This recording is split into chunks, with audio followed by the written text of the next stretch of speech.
Hi, good evening everyone and welcome to doctor വാഷാസ് eye space. നമ്മൾ ഇന്ന് സംസാരിക്കാൻ പോകുന്നത് ഇന്റർമീഡിയറ്റ് ഫാസ്റ്റിങ്ങിനെ കുറിച്ചാണ്. വളരെ ഫെമിലിയർ ആയിട്ടുള്ള ഒരു വേർഡായിരിക്കും അല്ലെ ഇപ്പം അത്. എന്നാൽ പലരുടെ ഒരു തെറ്റിദ്ധാരണയാണ് ഫാസ്റ്റിംഗ് എന്നുള്ളത് കൊണ്ട് തന്നെ നമ്മളത് ഫുഡ് കഴിക്കാതിരിക്കുക എന്നുള്ളൊരു രീതിയാണ് ഫോളോ ചെയ്യേണ്ടത് എന്നുള്ളത്. എന്നാൽ നമ്മൾ ഇന്ന് ഈ വീഡിയോയിൽ ഡിസ്കസ് ചെയ്യുന്നത് എങ്ങനെയാണ് പ്രോപ്പറായിട്ട് നമുക്ക് ഇന്റർമീഡിയറ്റ് ഫാസ്റ്റിംഗ് ചെയ്യാൻ പറ്റുന്നത്, അതുപോലെ തന്നെ ആർക്കൊക്കെ ഇത് ചെയ്യാൻ പാടില്ല, എത്ര മണിക്കൂർ ഫാസ്റ്റ് ചെയ്യണം, പിന്നെ ചെയ്താലുണ്ടാകുന്ന കുറച്ച് ബെനിഫിറ്റ്സ് ഒക്കെയാണ് നമ്മൾ പറഞ്ഞു പോകുന്നത്. നിങ്ങൾക്ക് ഇന്റർമീഡിയറ്റ് ഫാസ്റ്റിംഗ് ചെയ്യാൻ ഇൻട്രസ്റ്റഡ് ആയിരിക്കുന്നവരാണെങ്കിൽ ഈ വീഡിയോ ഫുൾ കണ്ടതിന് ശേഷം മാത്രം ചെയ്യാൻ വേണ്ടി ശ്രമിക്കാം.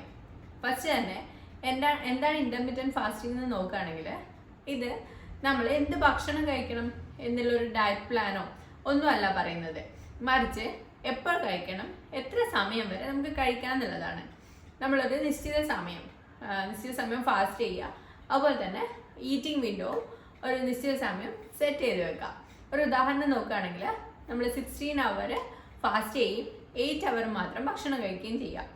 അതെങ്ങനെയാണെന്ന് വെച്ച് കഴിഞ്ഞാൽ നമ്മൾ രാവിലെ ഒരു 10 മണിക്കാണ് ഫുഡ് കഴിക്കുന്നതെങ്കിൽ വൈകുന്നേരം 6 മണിയോടെ ഫുഡ് കഴിക്കുന്നത് മതിയാക്കാം. അതിനുശേഷം നമ്മൾ കംപ്ലീറ്റ് ഫാസ്റ്റിങ്ങിലായിരിക്കണം.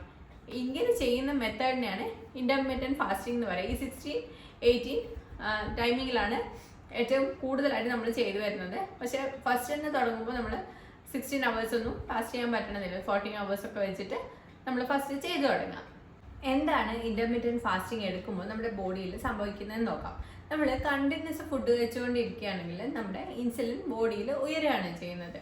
അപ്പോൾ ഈ ഇൻസുലിൻ കൂടുതലായിട്ട് പ്രൊഡ്യൂസ് ചെയ്യപ്പെട്ടുകൊണ്ടിരിക്കും, അതുപോലെ തന്നെ ബ്ലഡ് ഷുഗർ ഉയരാനൊക്കെ ഇത് കാരണമാവും. നമ്മൾ ഫാസ്റ്റിംഗ് എടുക്കുമ്പോൾ നമ്മുടെ വെയിറ്റ് കുറയുന്നത് പോലെ തന്നെ ബ്ലഡ് ഷുഗറിനെയും ഇൻസുലിൻ റെസിസ്റ്റൻസിനെയും ഒക്കെ കുറയ്ക്കാൻ വേണ്ടി കൂടി ഇത് ഹെൽപ്പ് ചെയ്യുന്നുണ്ട്. അതുകൊണ്ടാണ് ഡയബറ്റിസ് ഉള്ളവർക്ക് കൂടി ഇത് ബെനിഫിഷ്യൽ ആയിട്ട് മാറുന്നത്. അതുപോലെ തന്നെ നമ്മൾ ഫാസ്റ്റിംഗ് ടൈമിൽ ഉണ്ടാകുമ്പോൾ ഈറ്റിംഗ് വിൻഡോ ക്ലോസ് ചെയ്ത് നമ്മൾ ഫാസ്റ്റിംഗ് ടൈമിൽ ഉണ്ടാകുമ്പോൾ നമ്മുടെ ബോഡിയിൽ സ്റ്റോർ ചെയ്തിരിക്കുന്ന ഫാറ്റൊക്കെ എനർജിക്ക് വേണ്ടിയിട്ട് നമ്മൾ യൂട്ടിലൈസ് ചെയ്യാൻ വേണ്ടി തുടങ്ങും. അപ്പോൾ നമ്മുടെ എക്സ്ട്രാ ഉള്ള ഫാറ്റ് കുറയും, അതുപോലെ തന്നെ ഇൻസുലിൻ റെസിസ്റ്റൻസ് കൂടും, ബ്ലഡ് ഷുഗർ കുറയാണ് അവിടെ ചെയ്യുന്നത്.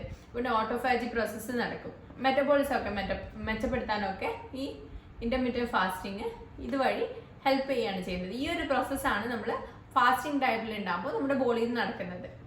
ബിഗിനേഴ്സ് എങ്ങനെ തുടങ്ങണം? അതെ, നമ്മൾ ഫസ്റ്റ് തുടങ്ങുമ്പോൾ തന്നെ നേരെ 16-8 നമുക്ക് ചെയ്യാൻ വേണ്ടി പറ്റില്ല. അപ്പോൾ ഒരു 12 അവർ ഫാസ്റ്റ് ചെയ്യുക, 12 അവർ ഫുഡ് കഴിക്കുക. പിന്നെ നെക്സ്റ്റ് സ്റ്റെപ്പ് എന്നുള്ള രീതിയിൽ 14 അവർ ഫാസ്റ്റിങ്ങിലായിട്ട് എടുക്കുക. പിന്നെയാണ് 16 അവർ ഫാസ്റ്റിങ്ങും 8 അവർ ഈറ്റിംഗ് വിൻഡോ ആയിട്ട് എടുക്കേണ്ടതായിട്ട് വരുന്നത്. അപ്പോൾ ഫസ്റ്റ് തന്നെ നമ്മൾ 18 എടുത്തു കഴിഞ്ഞാൽ നമ്മുടെ ബോഡി ക്ഷീണിക്കാം, നമുക്ക് തലചുറ്റൽ വരാം, ഹൈപ്പോഗ്ലൈസിമിയ പോലുള്ള കണ്ടീഷൻസ് വരാം, ഇത്തരം ബുദ്ധിമുട്ടുകളൊക്കെ ഉണ്ടാവുന്നുണ്ട്. അതുകൊണ്ടാണ് ഫസ്റ്റ് തന്നെ നമ്മൾ 16-8 എടുക്കാൻ വേണ്ടി പാടില്ല. നമ്മൾ സോഷ്യൽ മീഡിയയിലൊക്കെ കണ്ടിട്ട് പെട്ടെന്ന് അങ്ങ് വെയിറ്റ് കുറച്ചേക്കാമെന്ന് കരുതി ഇങ്ങനെ തെറ്റ് ചെയ്യുന്ന ചിലരെങ്കിലും കണ്ടിട്ടുണ്ട്. അതുകൊണ്ടാണ് ഇതൊന്ന് സ്ട്രെസ് ചെയ്ത് പറയുന്നത്. എല്ലാവർക്കും ഉള്ള ഡൗട്ട് ആയിരിക്കും അല്ലെ, ഫാസ്റ്റിംഗ് എന്ന് പറഞ്ഞു കഴിഞ്ഞാൽ വെള്ളം പോലും കുടിക്കാൻ പാടില്ല. പക്ഷെ ഫാസ്റ്റിംഗ് സമയത്ത് നമുക്ക് കുടിക്കാൻ പറ്റുന്ന കാര്യമാണ് നോർമൽ പ്ലെയിൻ വാട്ടർ കുടിക്കാം, ജീര വാട്ടർ കുടിക്കാം, അതും അല്ലെങ്കിൽ നമ്മുടെ ഹെർബൽ ടീ, ഗ്രീൻ ടീ ഒക്കെ കുടിക്കാം, ബ്ലാക്ക് ടീയും കുടിക്കാം. പക്ഷേ നമ്മൾ ഷുഗർ ഹണിയൊക്കെ യൂസ് ചെയ്യാനുള്ള ടെൻഡൻസി ഉണ്ടാകുന്നുണ്ടെങ്കിൽ അത് ഒഴിവാക്കണം. അതുപോലെ തന്നെ നമ്മൾ ഫാസ്റ്റിംഗ് സമയത്ത് ഒഴിവാക്കേണ്ട കാര്യമാണ് ജ്യൂസസ്, അല്ലെങ്കിൽ ഷുഗർ ആഡ് ചെയ്തിട്ടില്ല പാനീയങ്ങളായാലും ടീ ആയാലും കോഫി ആയാലും ഒക്കെ ആ ടൈമിൽ ഒഴിവാക്കണം. അതുപോലെ തന്നെ സോഫ്റ്റ് ഡ്രിങ്ക്സ് ഒക്കെ കുടിക്കാനുള്ള ടെൻഡൻസി ഉണ്ടെങ്കിൽ അതുകൂടി നമ്മൾ ഒഴിവാക്കേണ്ടതായിട്ടുണ്ട്. അടുത്ത ഡൗട്ട് ആയിരിക്കും അല്ലെ, ഈറ്റിംഗ് വിൻഡോയിൽ എന്തൊക്കെ കഴിക്കാമെന്നുള്ളത്. ഈറ്റിംഗ് വിൻഡോയിൽ സാധാ പറയുന്ന പോലെ തന്നെ ബാലൻസ്ഡ് ആയിട്ടുള്ള ഡയറ്റ് തന്നെയാണ് വേണ്ടത്. ഫാസ്റ്റിംഗ് കഴിഞ്ഞ ഉടനെ ബിരിയാണി, ഫ്രൈഡ് ഫുഡ്സ് അല്ലെങ്കിൽ ഹെവി മീൽസ്, ഫാസ്റ്റ് ഫുഡ്സ് ഒക്കെ കഴിക്കുന്നതുകൊണ്ട് നമ്മൾ ഈ ഇന്റർമീഡിയറ്റ് ഫാസ്റ്റിംഗ് ചെയ്യുന്നതിൽ കാര്യമില്ല. ചിലരും പറഞ്ഞു കേട്ടിട്ടുണ്ടാവും അല്ലെ, ഇന്റർമീഡിയറ്റ് ഫാസ്റ്റിംഗ് എടുത്ത് എന്തും കഴിക്കാമെന്ന്. അപ്പോൾ ആ എന്തും കഴിക്കുന്നത് നമ്മുടെ ഹെൽത്തിനെ ബാധിക്കും. ചിലപ്പോൾ വെയിറ്റ് കുറയാൻ ഈ ഫാസ്റ്റിംഗ് ചെയ്യുന്നത് കൊണ്ട് സാധിക്കുന്നുണ്ടാവും. അതുകൊണ്ടാണ് എന്തും കഴിക്കാമെന്നുള്ളൊരു കോൺസെപ്റ്റ് അവിടെ വരുന്നത്.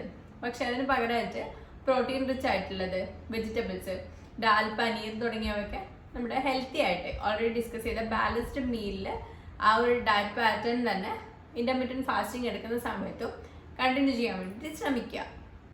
അടുത്തതായിട്ട് ഡയബറ്റിസ് ഉള്ളവരും സ്ത്രീകളും കുറച്ച് കാര്യങ്ങൾ ശ്രദ്ധിക്കേണ്ടതായിട്ടുണ്ട്. ഡയബറ്റിസ് ഉള്ളവരാണെങ്കിൽ നമ്മൾ ബ്ലൈൻഡ് ആയിട്ട് ഇതൊരിക്കലും ഫോളോ ചെയ്യാൻ വേണ്ടി പാടില്ല. നമുക്ക് ഹൈപ്പോഗ്ലൈസിമിയ അല്ലെങ്കിൽ ലോ ഷുഗർ ഉണ്ടാക്കാൻ വേണ്ടിയിട്ട് ഇത് കാരണമായിരിക്കാം. അതുകൊണ്ട് തന്നെ ഒരു ഫിസിഷ്യനെ കൺസൾട്ട് ചെയ്തതിന് ശേഷം മാത്രം ഫോളോ ചെയ്യുക. നിങ്ങൾക്ക് നിങ്ങളുടെ ബോഡിക്ക് പറ്റുന്നുണ്ടെങ്കിൽ മാത്രം. ഇല്ലെങ്കിൽ തലചുറ്റൽ, ക്ഷീണം പോലുള്ള കാര്യങ്ങളൊക്കെ പെട്ടെന്ന് ഉണ്ടാവുകയും ഹൈപ്പോഗ്ലൈസീമിയ ഉണ്ടാവുകയും ചെയ്യാം. അതുപോലെ തന്നെ ഇൻസുലിൻ എടുക്കുന്നവരാണെങ്കിലും ഹൈ ഡോസിൽ ടാബ്ലറ്റ് എടുക്കുന്നവരാണെങ്കിലും കണ്ടിന്യൂസ് ആയിട്ട് ഇപ്പോൾ ഒരുപാട് വർഷങ്ങളായിട്ട് ടാബ്ലറ്റ്സ് ഉള്ളവരാണെങ്കിൽ പെട്ടെന്ന് ഈ ഒരു 16 age ഒക്കെ എടുത്തു കഴിഞ്ഞാൽ ബുദ്ധിമുട്ടുണ്ടാക്കുകയുള്ളൂ. അതുപോലെ തന്നെ സ്ത്രീകളിൽ PCOS, അതുപോലെ തൈറോയിഡ്, ഹോർമോണൽ ഇഷ്യൂസ് ഉള്ളവരാണെങ്കിൽ ഇത് ആ ഹോർമോണൽ ഇഷ്യൂസിനെ ഒന്ന് വേഴ്സൺ ചെയ്യാം. അതുകൊണ്ട് തന്നെ നിങ്ങളുടെ ബോഡിക്ക് ഇത് ആപ്റ്റ് ആണോ എന്ന് അറിഞ്ഞതിന് ശേഷം മാത്രം ഈ 2 കാറ്റഗറിയിലുള്ളവർ ഇത് ബ്ലൈൻഡായിട്ട് ഫോളോ ചെയ്യുന്നത് തുടങ്ങുക. അല്ലെങ്കിൽ നമുക്കത് പിന്നീട് നമ്മുടെ അസുഖത്തിനും കൂടിയായിരിക്കും വേഴ്സൺ ചെയ്യുന്നത്. നമ്മൾ ചിലപ്പോൾ ഒന്ന് ഷുഗർ കുറയട്ടെ അല്ലെങ്കിൽ ഒന്ന് വെയിറ്റ് കുറച്ചേക്കാം എന്നുള്ള രീതി PCOS ഉള്ളവരിലൊക്കെ നമുക്ക് വെയിറ്റ് ഒരു ബുദ്ധിമുട്ടായിട്ടുണ്ടാകുമ്പോൾ അല്ലെങ്കിൽ ഹോർമോണൽ ഇഷ്യൂസ് ഒരു ബുദ്ധിമുട്ടായിട്ടുണ്ടാകുമ്പോൾ നമ്മളിത് ഫോളോ ചെയ്യുന്നത് കണ്ടിട്ടുണ്ട് അല്ലേ? നമ്മൾ യൂട്യൂബിലായാലും വീഡിയോസ് ഒക്കെ കണ്ടിട്ട് ഫോളോ ചെയ്യുന്നുണ്ടാവും. പക്ഷേ ഇതിൻ്റെ മറ്റൊരു സൈഡ് കൂടി അറിഞ്ഞതിന് ശേഷം മാത്രം ഇത്ര കാര്യങ്ങൾ ചെയ്യാൻ വേണ്ടി ശ്രമിക്കുക.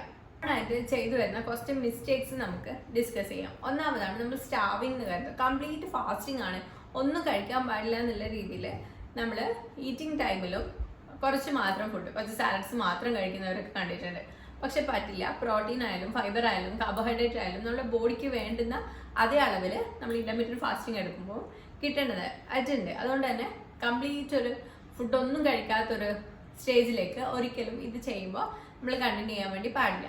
പിന്നെ വെള്ളം കുടിക്കാതിരിക്കാം. ഫാസ്റ്റിംഗ് ടൈമിൽ ഒന്നും കഴിക്കാൻ പാടില്ല, വെള്ളം പോലും കുടിക്കാൻ പാടില്ല എന്നുള്ള രീതിയിൽ ആരെങ്കിലും ഇത് കണ്ടിന്യൂ ചെയ്യുന്നുണ്ടെങ്കിൽ ഒരിക്കലും അങ്ങനെ ചെയ്യാൻ പാടില്ല. ഡീഹൈഡ്രേഷനും പല ബുദ്ധിമുട്ടുകളും നമുക്ക് അതുകൊണ്ട് പിന്നീട് ഉണ്ടാവുന്നതാണ്.